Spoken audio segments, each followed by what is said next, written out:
everybody, it's Rob again. We're here today with a very, very special guest. As you probably know, in the state of Washington, we are just about ready to open the door to a couple of new different forms of disposition. Today's guest is a gentleman by the name of Micah Truman. Hi, Micah. Can you hear me? Sure can. How you doing, Rob? Hey, good.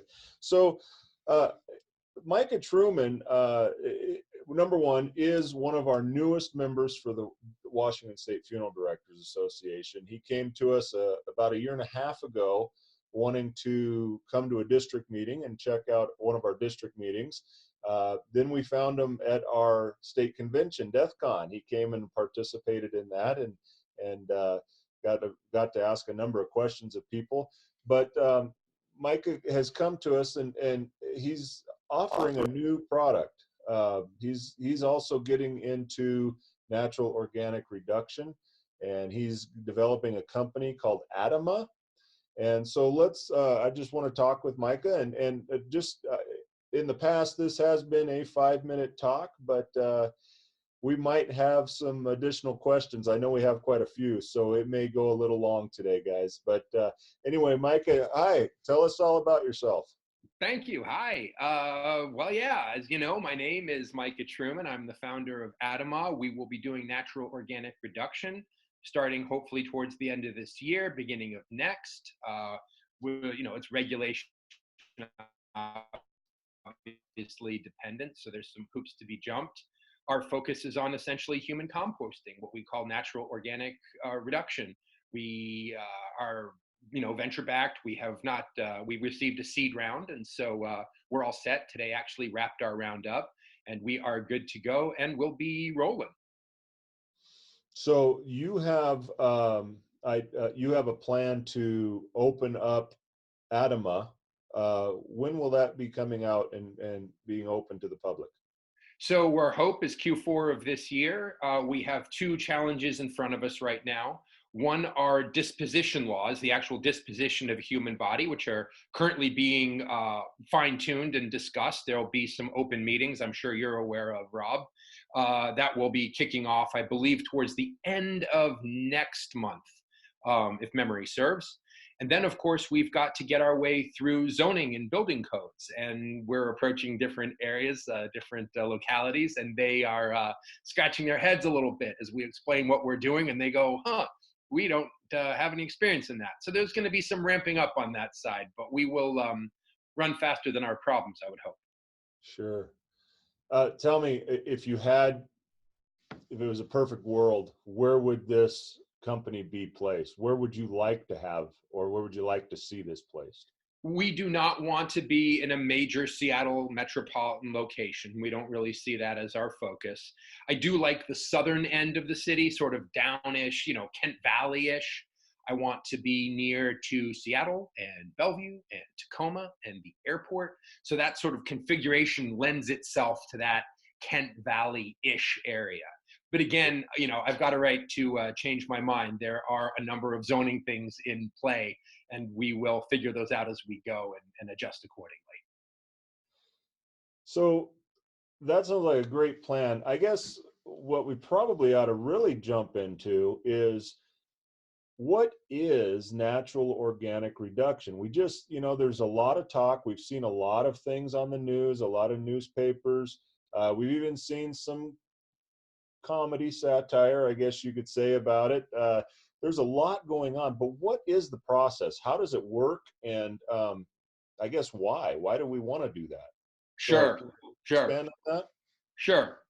I think, okay, let's just start with the process, and then we can sort of segue over into the implications of this for the funeral industry, because, your members, I think, obviously care a lot about that.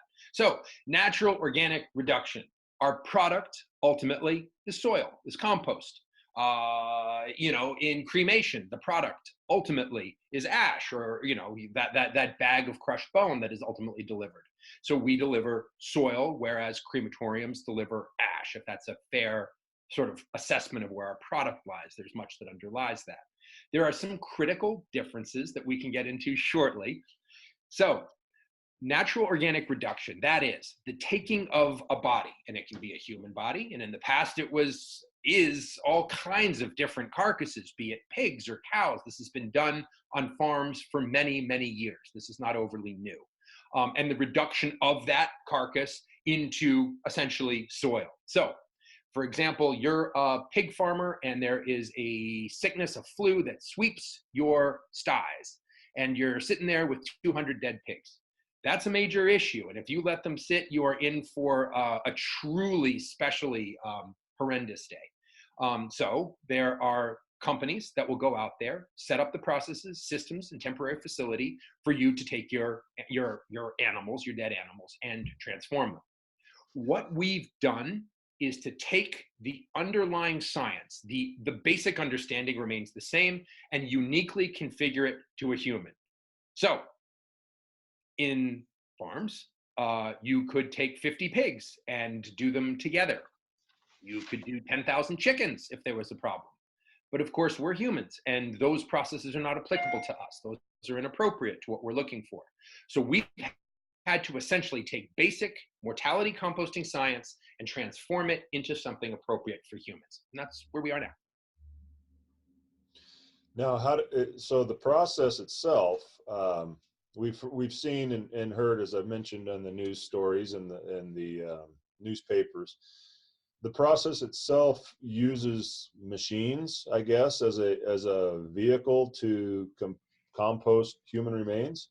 Is that a patented machine? Is that something that you have? Is that something you've created, or where do you find these things? Well, there are some patents that are outstanding by some companies, but we don't really believe those patents are going to hold. The patents aren't going to hold because the processes that are being used are age old. We were doing this last year with pigs and cows and horses. There's no reason that the patents then become applicable to humans. So for example, the example to be given is a creme brulee blowtorch, right?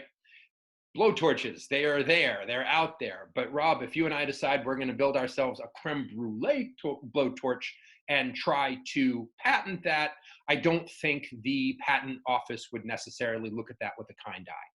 So in that sense, when we're addressing patents, I feel my legal team feels fairly strong that we're not going to be it's not a very easily patentable area.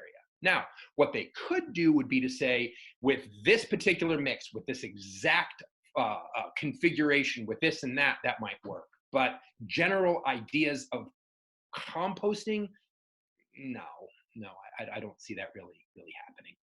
Now, your next question, I'm sorry, maybe you might want to repeat, how exactly does this process work? Was that your follow-up, or what was your follow-up or corollary to that question? Well, yeah, I guess the idea, because obviously you can go find a composting vehicle. In fact, I saw one at Costco the other day, which kind of made me chuckle a little bit, knowing that we were going to have this conversation.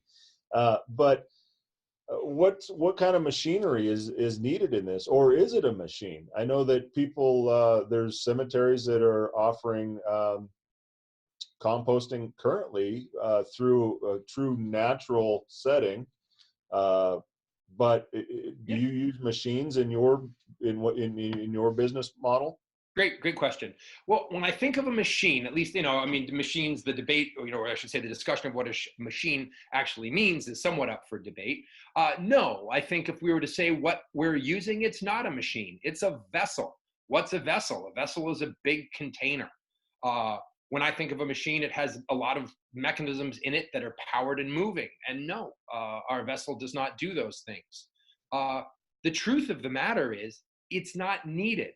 We are built to erase ourselves. And it's kind of wild because I've been immersed in it. Like, I'm a finance guy. Like, I didn't have background in this. But the microbes in our body that digest the food we eat then erase us and take us away from the earth. And it's fairly remarkable. It's alchemy in a crazy way, even though it's not.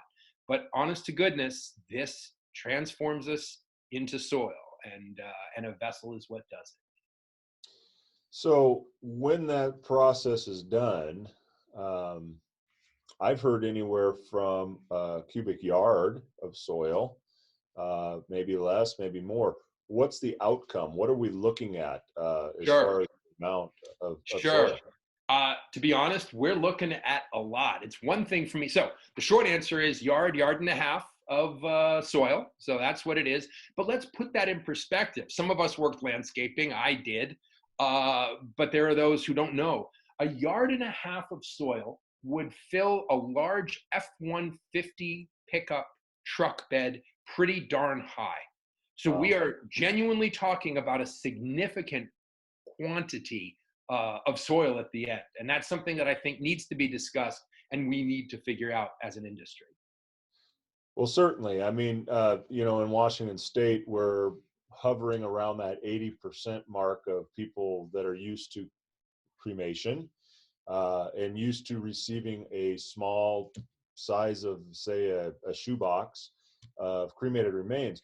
That's right. What are we doing with an F-150 of soil? Where does that go?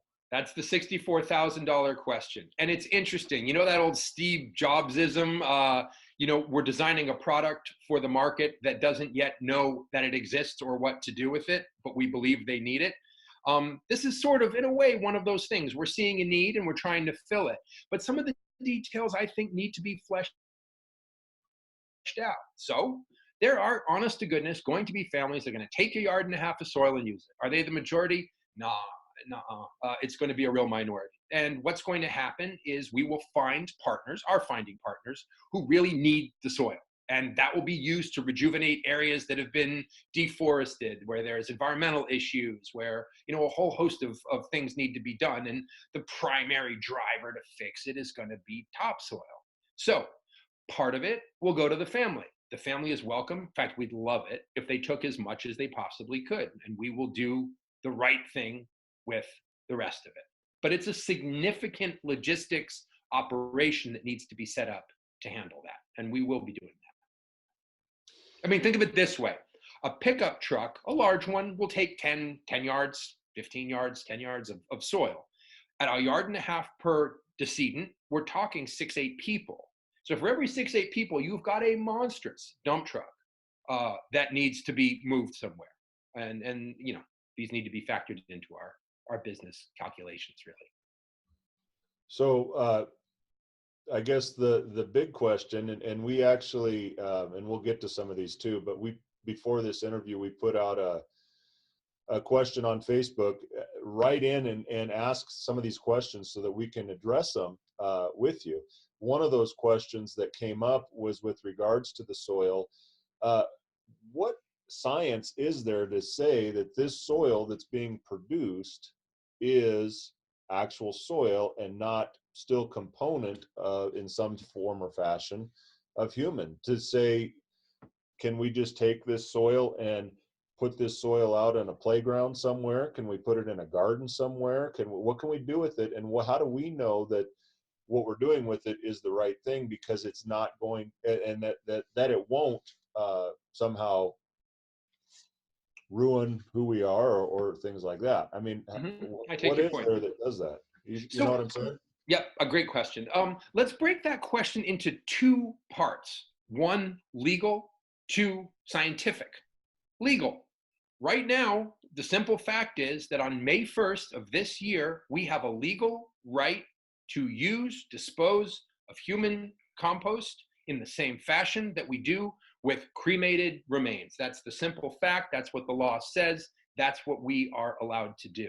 So this is, and be very clear about this. This is why when I went to DEF CON last year, I was kind of looking around going, fellas, we are seeing the first legislation on the planet like this. You guys are the industry with the only legislation of its kind on the planet. And I'm talking about Iceland doesn't have it. Norway doesn't have it. Extremely, extremely progressive countries don't have this. And I was waiting. I'm like, come on, guys, are your ears pricked up? And I looked around and I went, nope. So this one's going to be seismic. It's going to be huge. We have the ability to take this and to bypass graveyards and typical traditional systems with compost, with an enormous amount of physical material. So we shouldn't underestimate that. That's the legal. The scientific, well, there is an open question, and I haven't done the studies yet, and it comes down to this.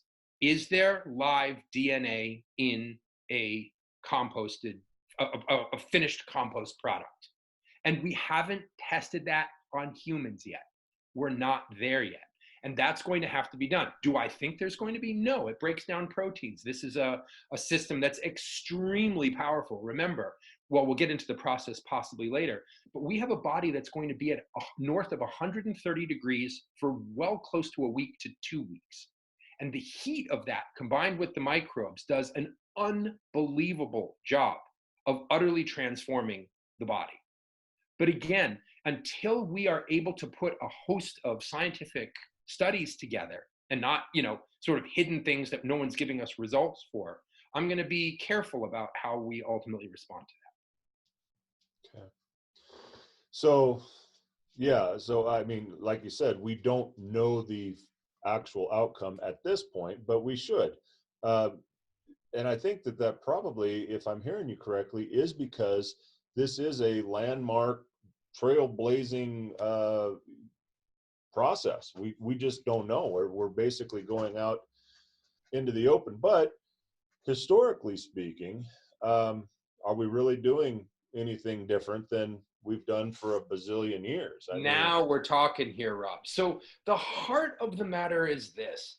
For the last 100 or 2 years, we've started doing slightly different things with bodies. But until then, this is what we did in some permutation or another. This is just flat out what we did forever. So on the one sense, yes, it's got some technological changes, but actually it's kind of, it's reverting back to what we have always done. And I think that's going to be very interesting, and I'm very curious to see how people respond to it. sure, sure. So, describe the process and the length of time, if you will. As I understand it, you use the vessel. How does somebody get to you to start that process? How does those remains get to you? Are you going out and bringing them in, or are funeral homes delivering them? How does that work? At the moment, we're sort of working out those fine-tuned parts, but yes, let's start with the funeral home side of it. Funeral homes would certainly bring the body to us. We would have, on-site facilities to handle that. We would want the bodies to go very quickly into the composting process because it takes a significant amount of time to do this. I should point out, and again, it might be that my scientists haven't got exactly the same formula, but this is an extended process and it's not a month. And yes, there are bones left. We are dealing with something that takes longer than that. My processes so far have us completely set in 2. That's 60 days, right? And so we don't see a 1 month process as I've heard previously. The second thing is it becomes, and we're currently testing, how long we want the compost to cure. Because you're right, it is compost. It does not resemble a body. It does not smell bad. It's really neat stuff. But it becomes also an issue of how long we feel that compost needs to mature and season prior to delivery, because a lot goes on there, and we're figuring that out. So, are you going to be a funeral home then? Are you looking to operate as a funeral home, or will you be more in line with, say, a third-party disposition company like a cemetery, or say a third-party crematory, where the funeral home takes care of any services? After the service, they then deliver the remains to you for composting or organic reduction. Am I understanding that correctly? That's a great question, Rob. Yeah, it's very much the latter. I think I have been a finance guy for much of my adult life, certainly this last decade.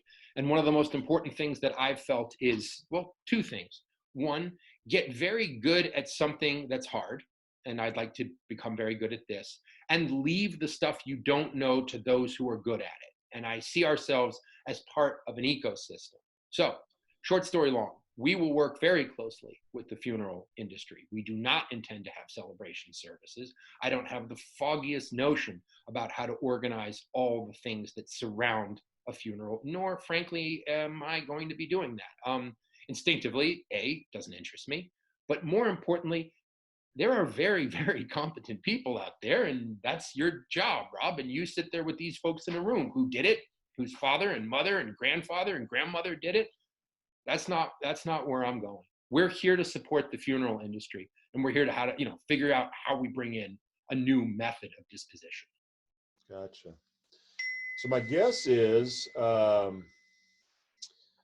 you're probably going to need some sort of holding facility as well. I mean, if you have multiple people being delivered to you, you've got a limited space and a limited amount of vessels. You're going to be required to hold those people until such time as a vessel opens. Is that accurate? You are correct, and that's exactly right. And we will need a holding facility. And aside from the business practicalities of it, from what I can tell from the code, I'm legally required to. We've got to do that. So when I think of this, we certainly will have the ability to obviously accept a body when it's given to us and to keep it in a stable state in refrigeration and then move it to vessels. We are at a really interesting point though, Rob, which is, are we Field of Dreams here? If we build it, they will come, or are we going to open the doors and crickets? And I'm inclined to believe the former. I would be delighted if we found that actually we simply didn't have enough capacity and there was a huge crisis, because that was an issue. That's my kind of problem. And I feel ultimately solvable. The latter, which is no one cares, neither the industry nor the consumer. Now we have a situation, don't we? Well, yeah, I mean, what are you getting from your research with how does the community react? Are you seeing a big push for this? I know since we've been seeing the news reports and stuff, I've received and fielded quite a number of emails and messages saying, hey, bring this on. I've seen some that have said, hey, what are you thinking? Don't offer that, so what are you seeing through your development and research? Yeah. A big push for this?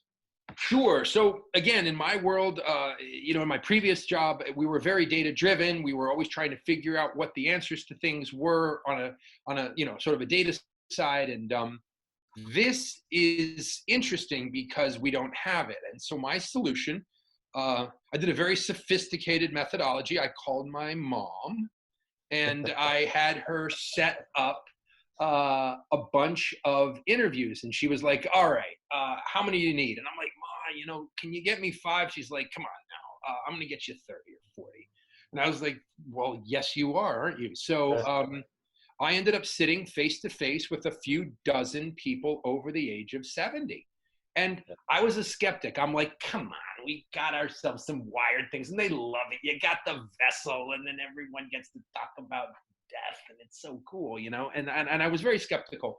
And then I started talking to people who are surrounded by death, and you guys know it better than anyone over the age of 70. They've lost a family member, their partner, half of their best friends. Like, they are ensconced in this stuff, and they were like, serious?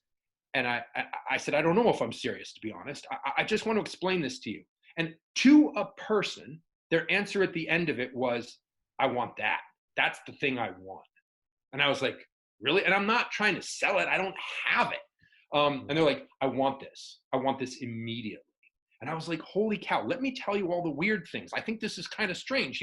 How do you feel about it? She's like, I don't really mind about that. I'm not very concerned.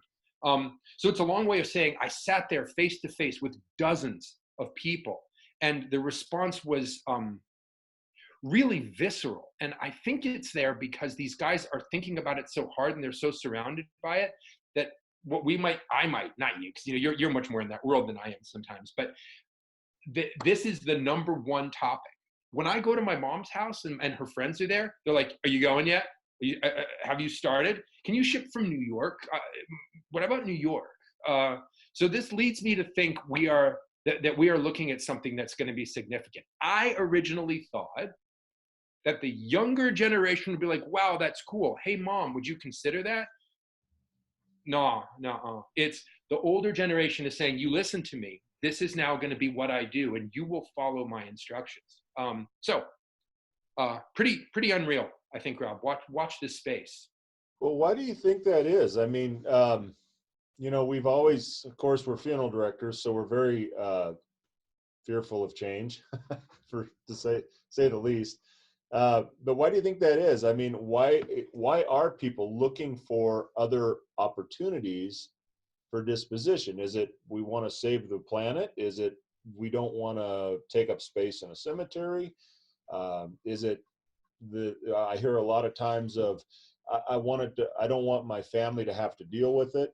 What is it, do you think, that is causing people to say, we want something different besides burial. We want something different besides cremation.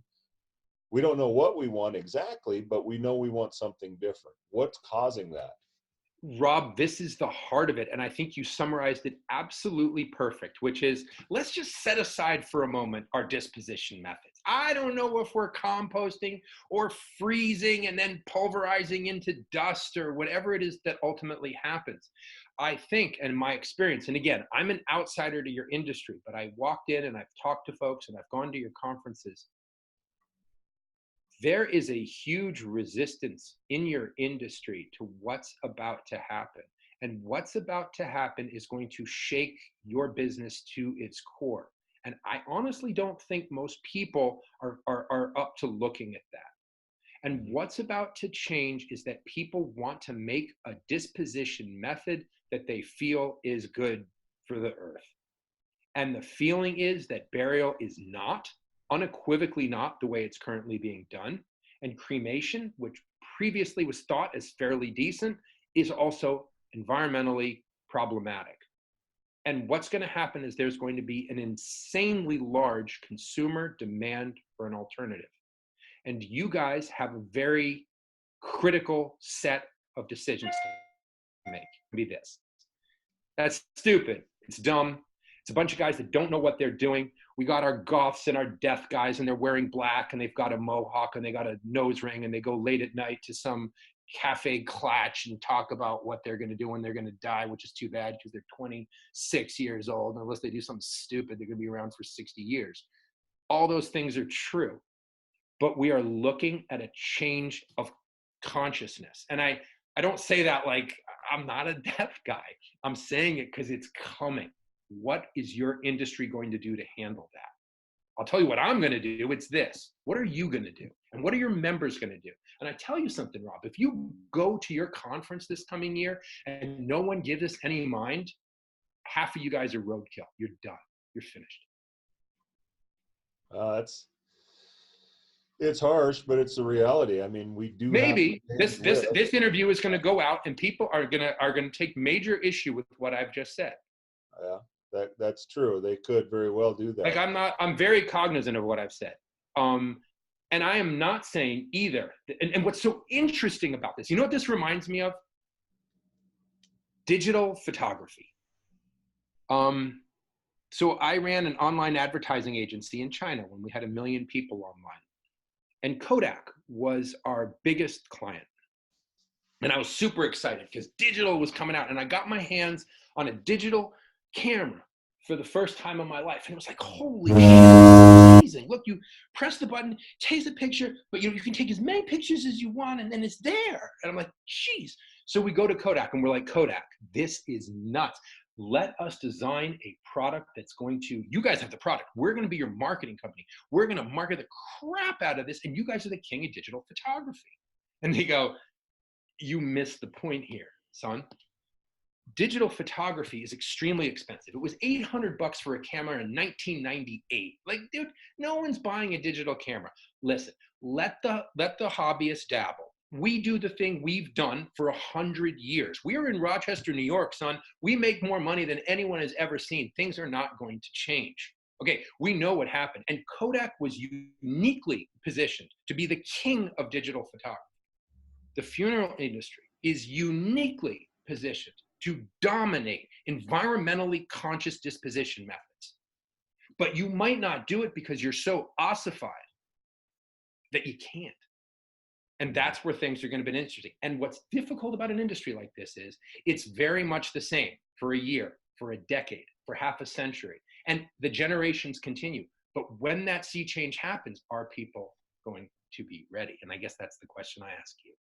Sure. Well, that's a great point. I mean, I just came off of a trip to NFDA's international convention, and that was really kind of the gist that I gathered from that convention is how are we changing to better our disposition rights? And the neat thing about that was I had the opportunity to meet people from all over the world that Sure. here in the US, we're very focused on you can have burial or you can have cremation. Yep. That's your Henry choice. Ford, you can have any color car you want as long as it's black there, pumpkin. Exactly.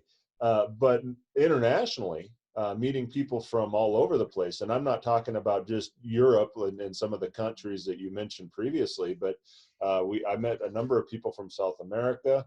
Mhm. Um, I met some folks from Australia and New Sure. Zealand, and same questions. Everybody that I talked to was very excited about what's coming up and open to the idea of new processes for disposition. And let's be very clear, Rob, we have had the craziest, randomest circumstance fall straight in front of us. By us, and you specifically, Rob, are looking at the most progressive legislation for the disposition of our dead on the planet. In this state and in this state alone, there is nothing else out there like it anywhere. And what's so fascinating about that is we are going to be the petri dish. We are going to be the place that the entire planet looks at this next year as to what gets done progressively, environmentally for our deceased. And that's a crazy set of circumstances. We had amazingly hard driving and brilliant people. Katrina Spade has been a marvel. She has put through legislation by force of her amazing personality and incredible ability to communicate. It happened just as Jay Inslee was trying to become the environmental green president of the United States. It was like the perfect storm that happened. And was unaware, right? Like I was talking to you guys at the convention. They're like, I have no idea what happened. It just appeared on our desk one day. I couldn't believe it. So by some crazy set of circumstances, we have this in our state, and it's going to be of incredible importance. So yeah, I agree. I think it is going to be very, very big. It has been very big. We've seen it all over the place. The media is obsessed with it. The media is obsessed with it. And the interesting part about it, and I know this is a little different. Well, it's drastically different than what you're talking about, but the whole change, the Senate Bill 5001 that opened the door for natural organic reduction as well opened the door for a process called alkaline hydrolysis. Again, totally different idea of what you're doing, but that's been a process as well that is becoming a nationwide event. I think we are the 18th state in the nation that has opened the door to that process Totally, totally. disposition as well. So Yep. I guess the idea is there are different um, methods besides cremation and burial. There are. What's interesting to me, I call it the 3 o'clock fears. You know that thing when you wake up at 3 in the morning and you're feeling just genuinely terrified? We all have our variation of the 3 o'clock terror. Mine is alkaline hydrolysis. Um, Great, congratulations, 18 states. I read 20, but who cares? Let's round up or down. I'm good. Alkaline hydrolysis actually hasn't caught as a movement. Yeah, it gets done, but no, I'm not seeing real pickup. Yes, don't get me wrong. It seems fine. If natural organic reduction runs a similar line to alkaline hydrolysis, get ready for a kind of a floppy, weak reception. You guys don't have much to worry about. Mm-hmm. My belief, however, when I talk to people is that the optics are deeply, it's interesting because like I consider myself a person who likes to look at facts. I feel good about composting. I don't feel that great about, alkaline hydrolysis. I feel like we have a disposition method that resonates. But again, if what we're doing, I think, gets a similar reception to alkaline hydrolysis, we're in for a very long, very slow road. And that is a lot what your members are telling me. And they might be right.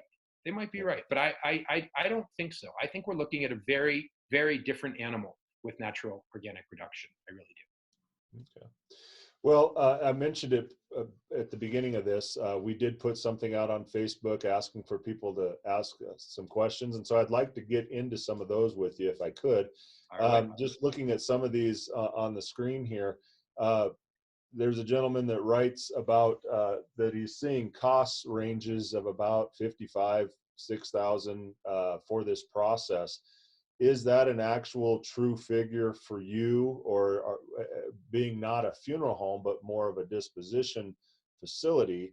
Does that process look like it might be more or less than that that price point? Yeah. A great question. So let me just start by saying it's very important that if you're going to be doing something that becomes a movement, that the price be made such that the average person, I hesitate because what is the average person, but a person of reasonable economic means can make this disposition choice. So when we talk about $5,500, $6,000, that strikes me as a number that's quite out of reach for most people. So no, our price point is going to be around half that. I would put us on the $3,000 mark. Why three? Well, no, our margin's going to be incredibly high. It might be tight. But it's sort of Fordism, right? Henry Ford wanted all of his workers to buy cars. And so he made sure that they could with his wages. I think the same, not quite exactly the parallel, but nonetheless, it's important that people of reasonable means be able to make this choice fairly quickly. It's got to be ready for, I think about it, right? It's like, okay, our mom has just passed. We have a couple things that we've got to figure out. One kid says, I've heard about natural organic reduction. The other one's like, that's really cool, but this stuff's going to be really expensive. The other one goes, well, it's $3,000. They go, wow, that actually works. Okay, there's my sales cycle. So it's got to be something that I think allows for that, and that's where our price is going to be. Okay. We've got a couple others that popped up here. I think it's Brienne, I think is how you say her name. She's from here in Spokane, where I'm at. So when you see this, hi. But first off, her question is with regards to visitation. There was talk about having visitation periods prior to the composting. Is that something that you'll be doing at your facility, of allowing families to have that one last viewing prior to the insertion into the vessel? Absolutely. So what's going to make, you're going to see us build a facility that's unlike any other facility you've seen before. The closest approximation I would make would be something like a brew pub. And I know it's a little weird, but bear with me. A brew pub is the closest we can see to heavy machinery in the midst of humans sitting down comfortably in a social space. So we would see, while it won't exactly have that, just kind of, that's going to be the general angle of this. There will be a room where you can lay in the same way that a crematorium often has something that is available as well. But most importantly, there isn't really going to be a back room. There isn't going to be a need for a back room. There are bodies and vessels. The vessels are sealed. We're good. So it's very important to us that we have a facility that people can visit. We will have an open door policy. You may bring your loved one, well, you won't bring your loved one, but you may lay your loved one into the vessels when that time comes, and please come back and visit. We'll be designing it for that. Okay. Another question that popped up here, the end result, the soil, is that something that has to be, at least from your research, has to be put out into a forest somewhere, or can it be sold as some sort of product for use in, I guess, it doesn't specify here, but for use, I would assume, in like a home garden or something like that? Let me be very clear. If I ever sold compost from our facility to anyone anywhere, I would need a food taster and someone to start my car for me. That is morally deeply suspect. It would be painful for the families. It would be something that I wouldn't ever consider. What we do look towards is, where's the place that we can place the compost that makes the family feel, for want of a better word, good. So forget money. We're not, that ain't it, you know? This is about doing the right thing. And that's actually a complicated discussion. There are people who are like, oh my goodness, dump it where it's an absolute devastated area. And someone else can be like, no, that looks terrible. I want wildflowers. So, you know, there are going to be some mechanics to this. But to be absolutely categoric, this is not something that is a product. We are not in that business. We do not intend to be in that business. We will not have anything to do with anything like that. Okay. So kind of the underlying question that I see on a lot of these questions that I've received either emails or through Facebook is, and I know you've touched a little bit on this already, but the bones. What happens to the bones? How does this process, I see how it breaks down the soft tissues and that sort of thing. How does it break down the long bones, the hard bones, the femurs, the pelvis, that sort of stuff? How does this process work? Totally great question, Rob. And it was one that really confounded us for some time, because the previous information that we were received is, my gosh, it's alchemy. You put the body in the vessel and we do these special things with alfalfa. And a month later, my goodness, there it is. Fluffy compost that you can, you know, shovel onto your roses. No, that's not the case. At least it's not the case with my team and my scientists, and they're smart. Yes, no problem at all. 30 days, body is gone. And I mean, it took us a while, but we got it. The body will be gone. But you have teeth, bones, cartilage, and not all of it, some of it, but unequivocally you have it, and there's a fair amount of it. We will grind. It's going to be a grind process, much like cremation. So after that month, there'll be a grind, and off you go into the composting phase. So I think we need to take a good hard look at some of the science of these things. If it sounds like it might not quite fly, then maybe it won't. Nonetheless, after the bone grind, and it's not tons, it's not an incredibly huge process. A lot of it is gone. It goes back into the mix, and truly, you have a product that's really amazing. I would sort of envision that people would do this business would be like, I'm a hard-nosed scientist. Like, I'm actually kind of squeamish. Like, I get nervous around worms sometimes. Like, I don't know how I feel about that. And when I have, that final product, that compost, it's great. It's absolutely usable. And even someone like me can handle this. If I can, I think the bar is pretty darn low. So one question that comes to mind too that I've heard over the time is, how do you sift through the end result? How do you sift through the soil to pick out things like metal pins and rods and screws and hip joints and knee joints and pacemakers and gold implants, all that stuff? How do you get all that out of there?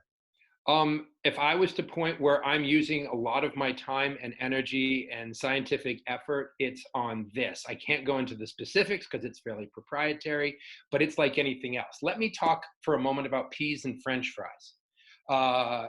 You'd be amazed at what happens in production of large amounts when you have very significant amounts of product that need to be perfectly quality tested. An example is French fries. Simplot, these guys, they make French fries. These potatoes blast through these molds. They're shot out.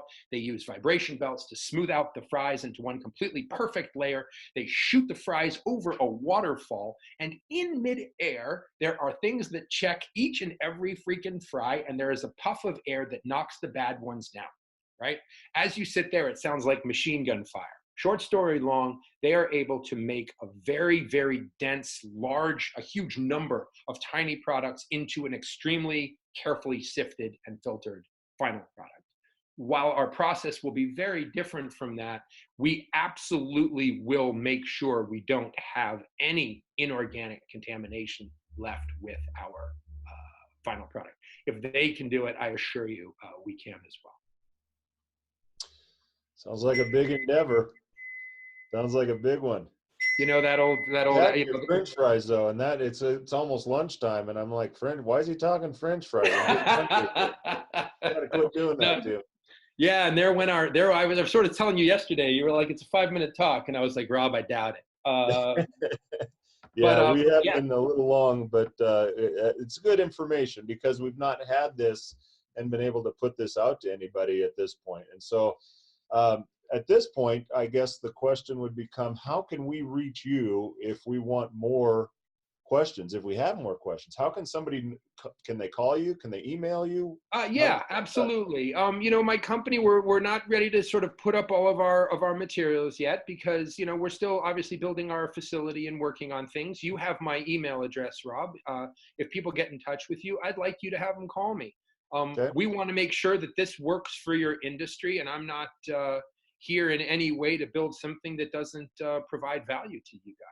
So I'm here. You know my name, phone number, and email, and use it with either directly to me yourself or to folks that you feel need to be in contact. perfect. Well, Micah, I want to first off, I want to thank you for one being a member of the association. It's people like you that continue to allow the association to grow, and you know, we're excited to have you as a new member and as a member of a with a product that is different than what we've seen in the past. So we're excited to have you. Thank you. Um, and as people do call me, I'm sure we'll get some questions and things, and I would be happy to forward those on to you. And then we'd be happy as well to, once you do get everything up and going, let us know so we can put that out and have them contact you direct. Absolutely. We will be rolling just as quick as we possibly can. So thank you also, Rob, for all your support. You've been really great, and I deeply appreciate that. Yeah. Well, ladies and gentlemen, we are at 45 minutes, so we're going to change the title of this one to the 45-minute member talk. Sorry we went long, but it was something that is so brand new and so different, and a lot of questions, and we wanted to try to answer those with you. So thank you for being a part of this, Micah. Thank you for coming on and talking with us. And thank you for watching this video. If you like what you see, please subscribe to the 5-Minute Member Talk and continue to support the program as we move forward. So thank you, everybody, and we will talk with you again very soon. Bye-bye.